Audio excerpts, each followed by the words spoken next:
Welcome to our first recording of the show. My name is Marcela Hudacova and I'm a host. The reason why I'm building this platform is to position a lens through which we learn more about the cultural ecosystem and history of Central and Eastern Europe, speak with the key players in art industry so that we can communicate and put out a meaningful content. I'm extremely excited because whom I have in front of me is a curator at Apolitical, writer at Art Forum, author, also independent curator with a PhD from the Courtauld Institute of Art, London, Doctor of Philosophy, an art historian who is addressing important social and political practice. Her curatorial projects include shows such as I'll Name Only a Few, Second Coming in 2019, Wild at Heart, Shake, This Was His Body Finally, I Am Alex Rod. Where I really love to dive in today is her current project. I present you the outstanding curator, Sylwia Serafinowicz. Hello, Marcela. Thank you so much for such a lovely introduction. My pleasure. What I would like to ask first is, why have you become a curator? What does it mean to be a curator that is respected, that is a good one? I can also place the works of art and write a press release. Will that make me a curator? What do you think is important as a curator to exist in 2020? Your first and second question are somehow interlinked, because my first instinct, I would say, was when I saw photographs from my grandmother's youth, like from Vilnius, her teachers, her environment, and it was a very prized possession. When she shared those with me, I got this feeling that I always want to protect this kind of heritage. And that led me to first research topics that were very much focusing on the archives of artists who were very active from 1970s onwards. And I think that is also at the core of my curatorial practice, like this care for the work, but also care for the artist. I was a collections curator as well at the Warsaw Contemporary Museum. So this is an answer that I have for myself, like this is who I want to be as a curator. I think another important thing is to be very true to yourself and also the values that you want to represent. So to be very coherent, like in everything that you project on the outside, project to the world, but also how you operate within your own organizations. If you want to be a curator who is talking about equality, this sort of values, you also have to make sure that you treat your own team with respect. So I would say, I would hope that these were the values that define a good curator, but I think there are many answers to that question. Why are you pulled towards this subject? My own lived experience, I saw how many issues we still have with racism, for instance, that is very present across the globe, and also human rights violations. And I feel like art often offers a platform available to other professions. Like for instance, with Democracia, I worked with on the current exhibition, We Protect You From Yourselves. They photographed police during protests in 2012 in Madrid. And they're saying openly that if they were journalists, they probably would be in prison right now. But because they were artists and they have the right to artistic freedom and expression, they were able to get away with it. Art can play a really important role in those matters, and I think that as a curator I want to engage as much as possible with the world that surrounds me. And this is the work that is right behind you? Yes. So this is just behind me. You can see 18 portraits by Democracia, and it's an installation shot from Warsaw, from the exhibition that is currently open. Yes, tell me a little bit about the Democracia. What are they about?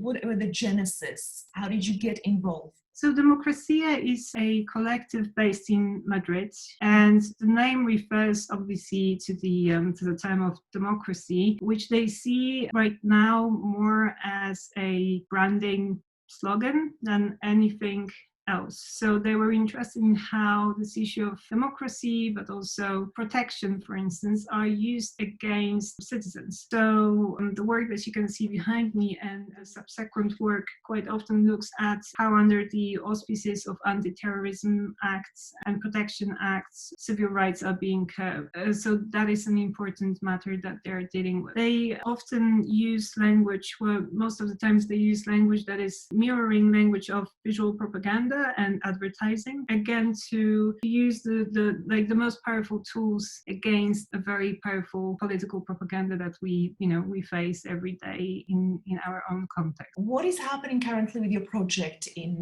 Warsaw? Tell me a little bit about that, because you have curated the show and you are unable to attend. Yes, so it was really the first exhibition that I had to do remotely. I visited Biennale before, so I knew the space, but obviously it was a very difficult process imagining how the exhibition will look like, because you don't have access to the final decisions, final touches, subtle issues such as lighting, for instance. But I was very lucky with having the team of Biennale very dedicated to this project, and based on my directions and SketchUp and Zoom calls, they did an amazing job opening this exhibition. We produced a virtual exhibition as well, because we had in mind the fact that it might get closed at some point. That also happened, close to the public because of lockdown. The exhibition is available and accessible online through that very beautiful visualization of the space. Where can we go and see the exhibition? So you can go on the website of Biennale Warszawa and see all the materials dedicated to the exhibition We Protect You From Yourself. I also want to encourage you to go on the Facebook page of Biennale Warszawa, because next Saturday I'll be in conversation with Keith Piper and Drew Minister, looking at democracy as intervention in London during lockdown, but also during the protest,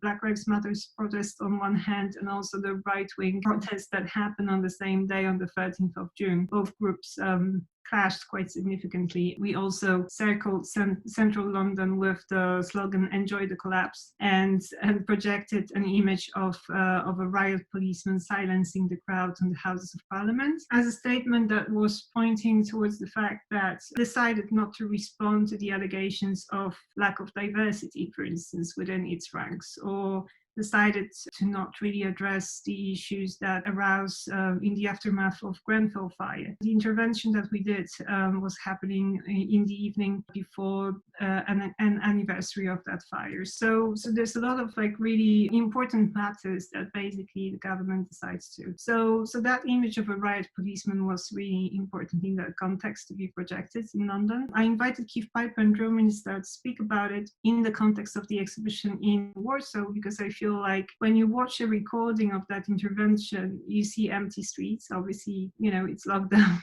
and you might not be aware of the tension and really high emotions that are happening at the time in London. So we're going to elaborate on that a little bit during a conversation next Saturday. And what is the response when the work from Demokracja is on public spaces?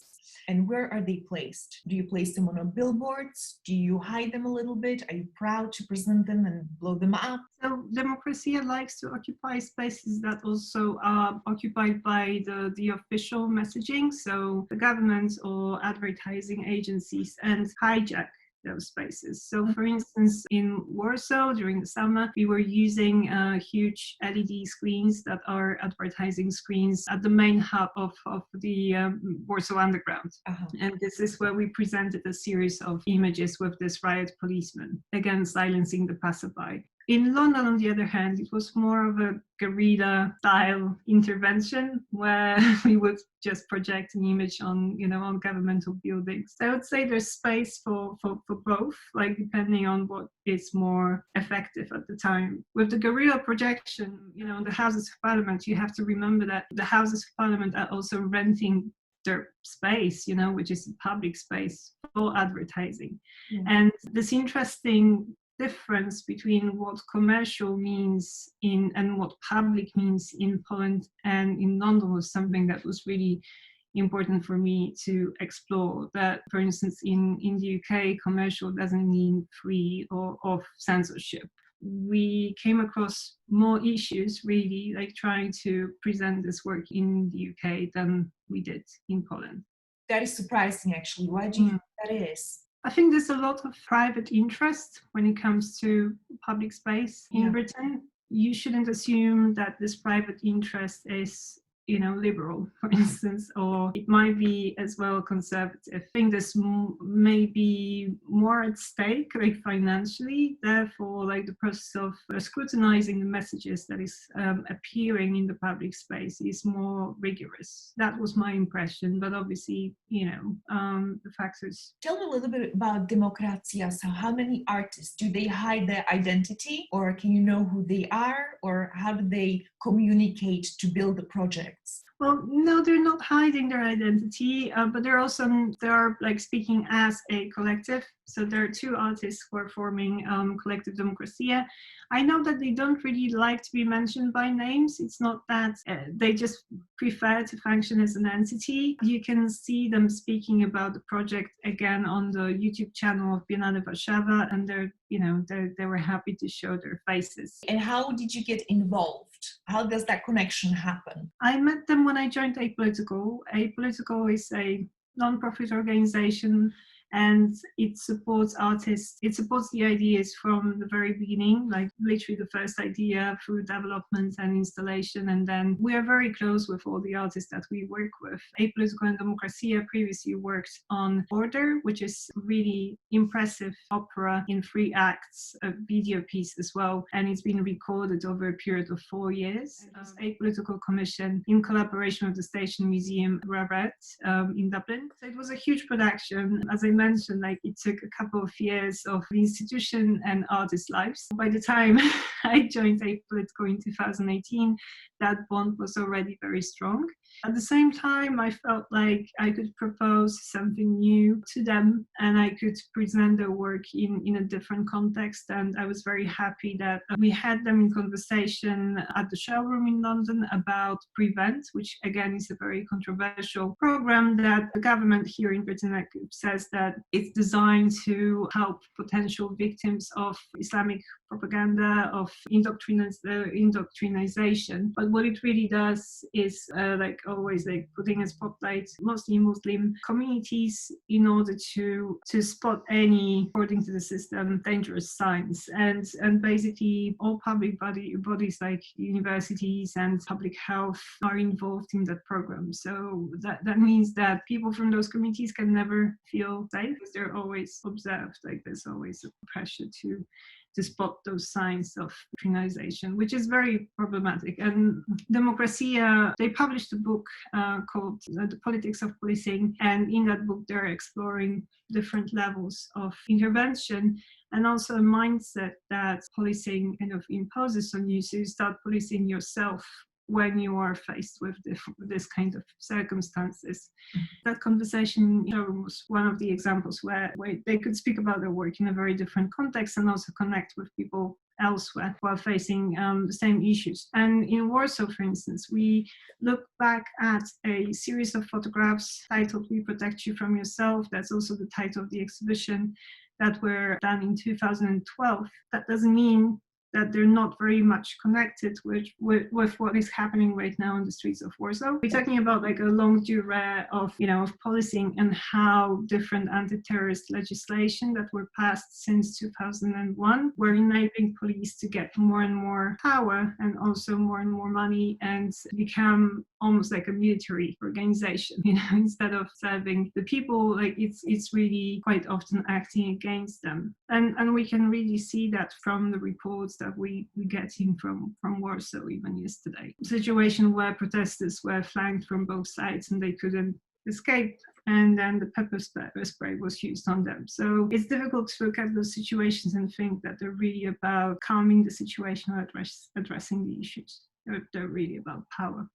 Was it a first instance that kind of kicked this series of this police brutality, or was this kind of a something before that was kind of poking the nerve?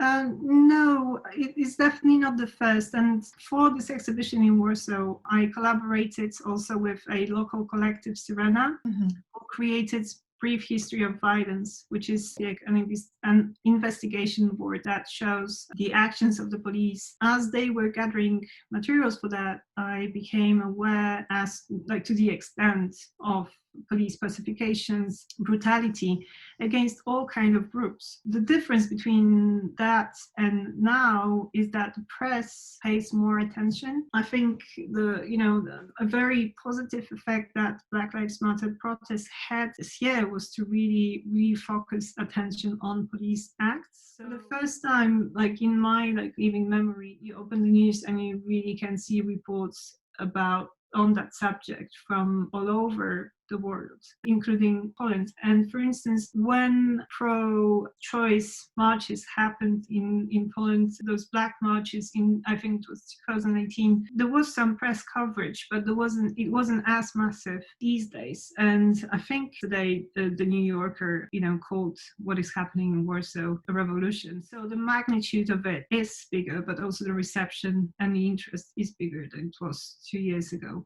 On the other hand, there is certain, I would say, fetishization of brutal imagery that comes with this interest. And I could see that, for instance, with the recent marches during the Independence Day in Poland, in Warsaw specifically, which is and that was heavily squashed by police. The marches are organized radical right and nationalist organizations, really, and they always clash with the police. This is why they go, really, and that is really the most those marches get the most coverage every year, and there was a whole panel on BBC on that day, showing photographs, and it wasn't the biggest one. It's definitely not the most important one, but because it's so colorful, and there's always red light and everything in the background, it gets a lot of attention. It's good motivation and kind of problematic motivation behind this coverage as well.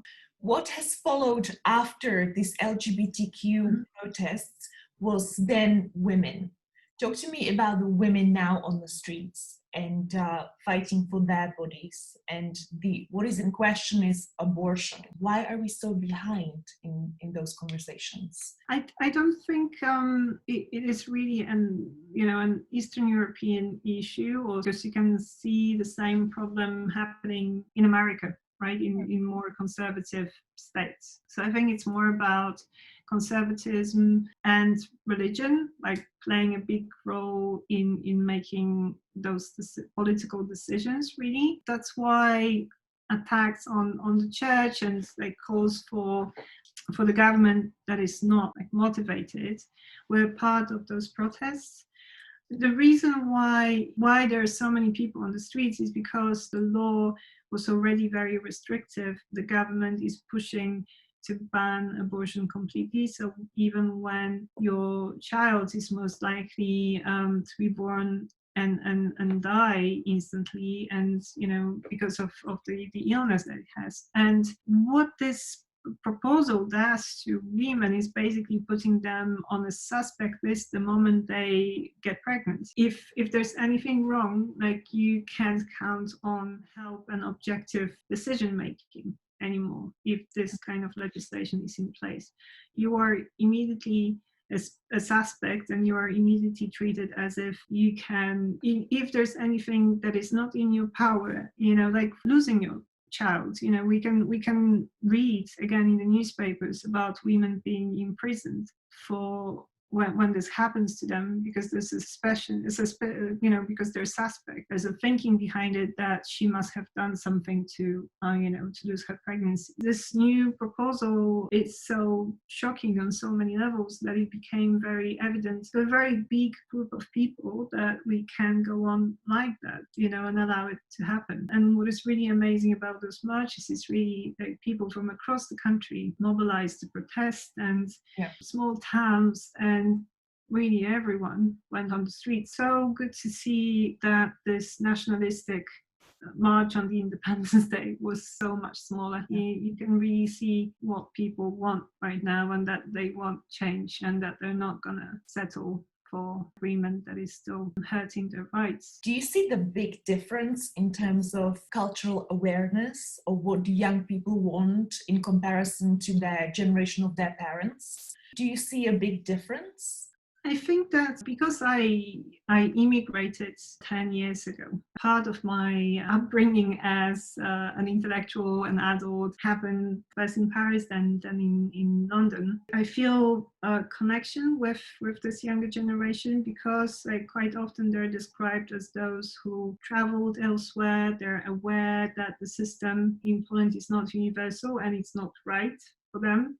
So they have a point of reference as to what it is that they want. And I don't know if this really, I would say this change was happening probably since 2005 when Poland joined the European Union and when the borders really opened, because this is where I could go to Paris, for instance, and that had a massive impact on me as a person. And I'm really worried that now with this anti-European tendencies within the government, this kind of opportunity will be maybe lost, for the next generations. So I really standing in solidarity with the people who are on the streets right now, because they are really fighting for their future and their possibilities, people and as professionals as well. Why did you leave? Why did you leave Poland? You must have been very young, and it's a really brave thing to just leave the country. When I went to Paris, I was only, I think, 21. Yes, that was very young. And I went to study at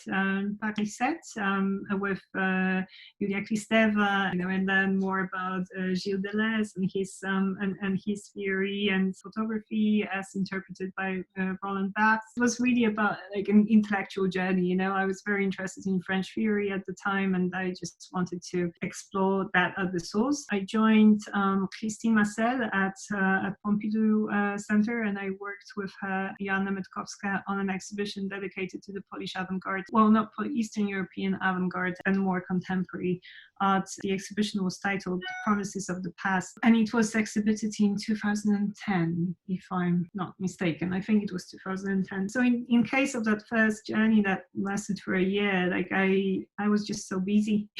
I was just so busy at the university and then my work that, time just flew, and I didn't have much time, to be honest, to reflect on how am I surviving. And I really came back a different person. And I think what prompted me to leave again for Britain were a need of critical feedback and feedback from a different perspective, towards my future research work, because I did my MA at University of Warsaw, and I felt like with commitment so big as a PhD, I really want to clash my ideas, very different perspective. And I met Sarah Wilson, who is a wonderful professor at the Courtauld Institute of Art in London.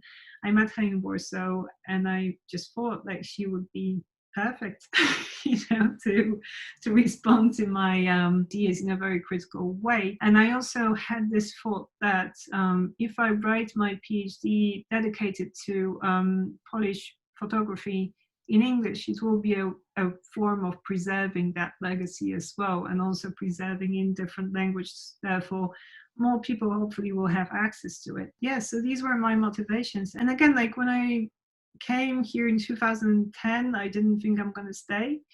I really found it quite difficult to enjoy London because of a very different, because of a very different climate. My body was finding it difficult to adapt. What is your dream project? What are you thinking about? If somebody could make your dream come true, what would you like to start working on? I guess it's not one thing. What I always aspire to is to help, for my projects to be helpful in the current situation and to make a positive change. And this is what I always question. With the exhibition in Warsaw, we have never been so close to what is actually happening on the streets, and that brief history of violence, this investigative board that I mentioned before, prepared by Serena, it's open to contributions. So people who are, fighting on the streets right now, they can bring their documentation, their photographs, their reports, and put it on that board as well for everyone else to see.